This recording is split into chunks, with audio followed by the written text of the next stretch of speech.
मिश्रा जी ये जानिए कि जब से लोगों ने अपनी रसोई को किचन बनाया है तब से किच किच किच किच किच किच का माहौल बन गया।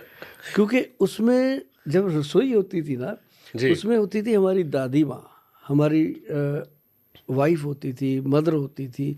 तो वो जब खाना बनाती थी, आप मान लो घर पे आए, आपने बोल दिया कि मुझे 2 चपाती खानी है, जल्दी करो। वो माँ होती थी, वो कहती थी तू खा तो सही, मैं बनाती हूँ। तो 2 खाई, तीसरी रोटी वो ज़बरदस्ती खिला देती थी।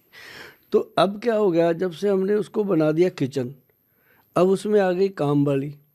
वो बैठते ही पूछती है बाबूजी कितनी खाओगे? बाबूजी कहते हैं 2 खाएंगे। पक्का 2 ही खाओगे? तो बाबूजी की भूख ही मर जाती है। तो वो जब से किचन बनाया, उसको अपने परिवार को बाहर निकाला और खड़े होके खाना बनाना शुरू किया, खड़े होके खाना शुरू किया। वो जो डाइनिंग के ऊपर बैठ के लोग खाना खाते हैं, आयुर्वेद उसको भी समझता है कि ये खड़े होके ही खा रहे हैं, बैठे नहीं हैं, टांगें लटक रही हैं नीचे। तो वो उसके कारण आजकल देखो कितने घुटने टूटे पड़े हैं। हर एक को कहा जाता है तेरा ग्रीस खत्म हो गया तो ऑपरेशन करवा ले।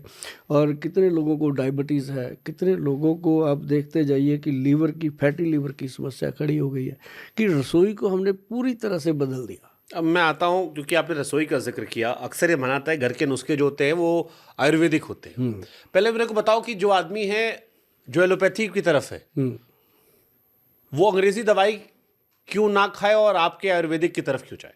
हाँ, देखिए, जो आयुर्वेद है एलोपैथिक है और एक जस्ट होम्योपैथिक है।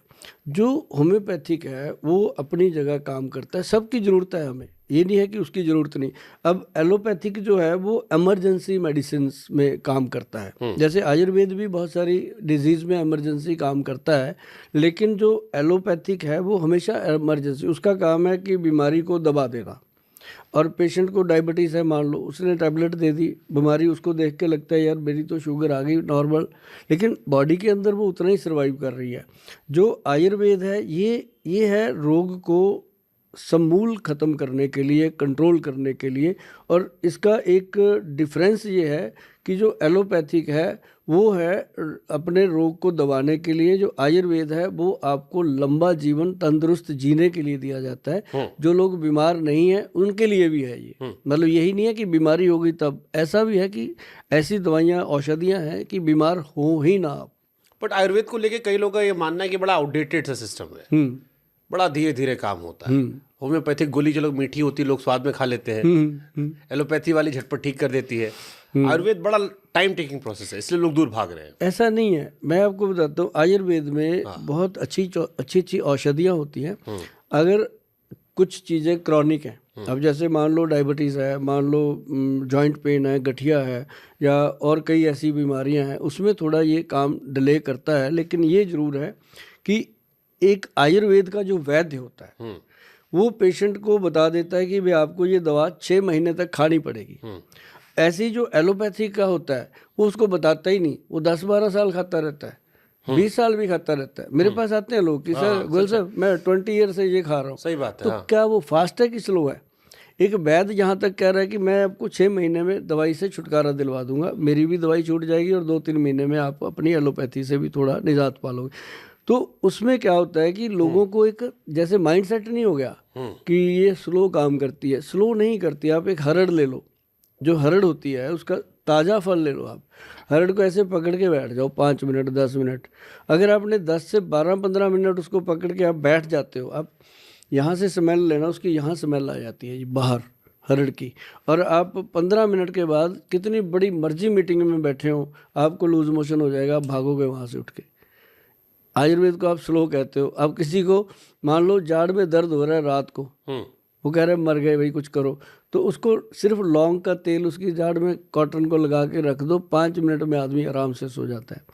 तो स्लो नहीं है, ये बहुत फास्ट है। और आयुर्वेद में जो चमत्कार हो सकते हैं वो किसी चीज़ में नहीं हो सकते। ओके, लेकिन जैसे आजकल इंस्टाग्राम रील्स पर हर आदमी आयुर्वेद के डॉक्टर बना, हर आदमी वैद्य बन के ज्ञान दे रहा है कि ये नुस्खा लगाओ बाल आ जाएगा, ये नुस्खा लगाओ ये हो जाएगा। तो कैसे पहचाने कि असली वैद्य है नकली वैद्य है? देखो, ये बहुत बड़ा सवाल है आपका। पहचानने के लिए जो भगवान ने अपने को एक थर्ड आई दी है, सबको दी है। आप जो भी आप रील देख रहे हो, वीडियो देख रहे हो, मुझे भी देख रहे हो, मैं हमेशा कहता हूँ कि जब मैं बात कर रहा हूँ कैमरे की तरफ देख के, तो मैं 140 करोड़ के करीब लोगों की आंख में आंख डाल के बात करता हूँ।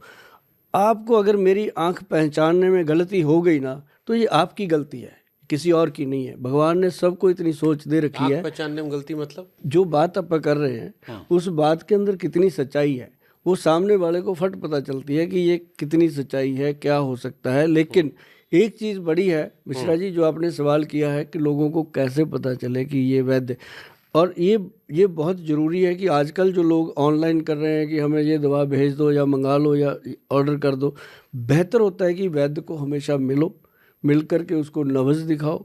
और नब्ज़ देखने का एक मेथड होता है, उसको मजाक में नहीं लेना चाहिए। वो हमेशा मॉर्निंग टाइम खाली पेट होती है नब्ज़ की असली जो एनालाइज होता है। और ग्रंथ जो कहते हैं वैद्य भी उस समय खाली पेट होना चाहिए और पेशेंट भी खाली पेट होना चाहिए। फिर वो चीज़ें बता जाता है जो चीज़ें शायद उसको याद भी नहीं होती।